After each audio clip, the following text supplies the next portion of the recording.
tua pureng sonne hol kom mangdang thiam thu hong sim ot hol kom le mangdang anum le mangdang chu boy phunu hol kom chu kon chi ruanga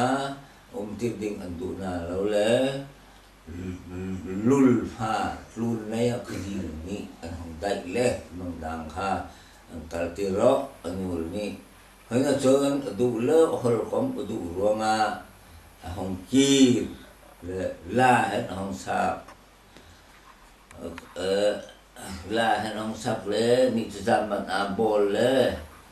kha me hol kom chu ao không jan bol lo ding ni la ka mang da hong chi lo tu ao le muốn sel pa nang chu an vel lại lo cái chu mang dang chi lại nang ba bang thì cái cha an ta là lối sang khôn cái gì nào nên mang tập đoàn khi luôn của tiệm ban thì rồi chốn thay gì ngã mang đam mà sửa rồi đinh tí là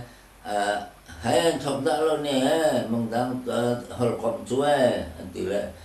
là hình hồng sắp thì sum solo ron la narak alko sai sebung timba bangan zong pirak lakon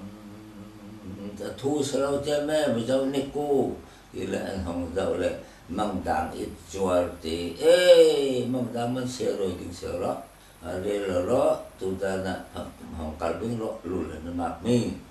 tro chu na le rang rồi tôi cùi là ở phụ thì là mang đăng ngay hay là cùi chỉ trốn là mình xin chấp kỳ là lâu mang đăng ngay hay là cùi lâu mình cho nên mình xin chấp cái tạm từ là lâu thì lẽ ở phụ này là sắp tiền ở về một mang đăng rằng á ở hol kom rằng là sắp tiền mình chỗ bằng cùi từ là làm hình làm văng áo là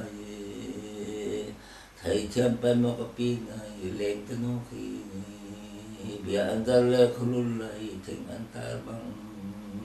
cần giáo dung số lại bằng đang cần chiến su thì bằng đang là xem mê bằng xem kiệt thì là rồi thì anh pi này bằng đang là sắp bạc còn thỉnh bằng anh sang ra tay ban thầu anh xí lâu vậy cho mang đam kia lại thì nang mơ vang lại lên và bằng lên chơi lên những cái tim mô sung kilo bây giờ chắc là mẹ cháu nó kia là thì học có biết không mang đam là cả